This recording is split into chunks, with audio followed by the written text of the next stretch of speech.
My in-laws wanted to invite my daughter's biggest bully to her birthday party because he must love her. Now they're upset because I had to explain to my daughter that her grandparents are very stupid people.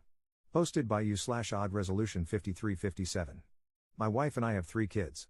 Our youngest, Emily, turned 6 last Sunday. We recently had to deal with an issue at Emily's school. Last year, a new student joined her class and started bullying her. He would make fun of her, call her names, and steal her belongings to hide them around the school. On 2 occasions, the bullying became physical. It took us a while to sort everything out because the boy's parents were a nightmare, and nothing the school did worked. Finally, they threatened to expel him if he didn't leave our daughter alone, and his family got him to stop. He hasn't bothered Emily in months, and she is doing much better. Because of how much of an ordeal this ended up being, many of our friends and family members know what happened. Most were as frustrated as we were, but my wife's stepmother, Patty, thought the whole thing was cute. Even after we told her everything the boy did, she still insisted he probably just liked Emily and didn't know how to show it. For whatever reason, she's fixated on this. Every time the subject comes up, Patty says she still thinks we're being dramatic and that the boy deserves another chance. My father-in-law fluctuates between being angry at the school and agreeing the boy was probably harmless. They never spoke about this near the kids, and my wife and I don't give a damn what they think anyway, so we never worried much about it. We're throwing Emily a birthday party this Saturday. Because my father-in-law will be busy, we all had dinner together at a place Emily likes the day before her birthday. Near the end of the dinner, she started talking about her party, how excited she was, and which of her friends were coming. My father-in-law asked Emily if the bully was invited. And before anyone could reply, he obviously isn't, Patty added that it would be mean if she didn't invite him because he liked her and would be very sad. Emily looked at me and my wife. I told her, "Don't worry, honey, Grandpa and Patty are both very stupid. Don't listen to them." They looked shocked but didn't try to argue. We had an awkward goodbye and went our separate ways. My father-in-law called us on Monday. He apologized for what he and Patty said but told us he expected me to apologize as well. He said that I crossed a line by insulting him and his wife in front of his grandchildren. My wife and I have been on the same page throughout all this. But yesterday, she told me she was starting to wonder whether it wouldn't have been better to deal with this privately, especially since we don't like insulting people in front of the kids. Am I the jerk for telling my daughter that my in-laws are stupid? Top/relevant comments. Commenter. There was probably no other way to make your mother-in-law shut up, so not the jerk.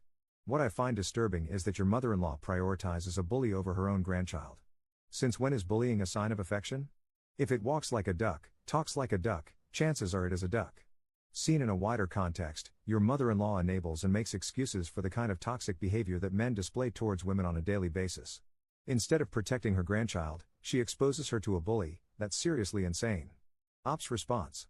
Back when we were having to deal with the boy's parents, one of the excuses they used, referring to the name-calling, was that all boys behave like that around girls. I think about that a lot. Both because I know it's not true, neither of my sons are like that, nor did I act like that when I was a child, and because of how disheartening it is that people could enable that. Commenter 2. I wouldn't apologize, they were out of line. You have to take bullying seriously, kids are harming themselves just from being bullied. And they really need to stop with "he likes her and meant no harm." Nothing is cute about being bullied and harassed. Ops response. Patty's whole attitude about this has been infuriating. We've barely spoken about this boy in months, but she feels the need to bring him up every single time. Op adds an edit to his post. I've brought this up in the comments, but I want to offer more context on what the bully did. It was mostly verbal. He created a few nicknames that kind of, not really, sounded like Emily's real name and our last name. She once got brown paint on her clothes during art class, and he started calling her pig. He laughed whenever she spoke in class. The teacher would always shut him down, but Emily is already a shy kid, and that didn't help. They have weekly toy days at school, and Emily stopped bringing her toys because the boy kept stealing them or threatening to break them. He'd also take her stuff, backpack, school materials, and personal items, and hide them. We managed to get all those things back, and the closest he got to damaging something she owned was a small rip in one of her stuffed animals that my wife was able to fix. And as I mentioned, the bullying got physical twice. On the first occasion, he pushed her off a swing set. She scraped her knees but wasn't hurt otherwise. The school reprimanded him, but it didn't do much. A few weeks after that, he put gum in her hair during lunch. A teacher witnessed it and said that he grabbed her head violently to do so. That got him suspended, and the school threatened to expel him not long after. I don't think there's much I can say about this boy, except that he has very obvious behavioral issues that his parents refuse to manage properly. Update 6 days later. I'm very grateful for the advice and support you gave me on my first post. To get it out of the way, Emily's birthday party went off without a hitch, and she had a great time with her friends. It's always bittersweet watching our little girl grow up so fast, but my wife and I enjoyed ourselves as well. We talked more about what happened over the last few days.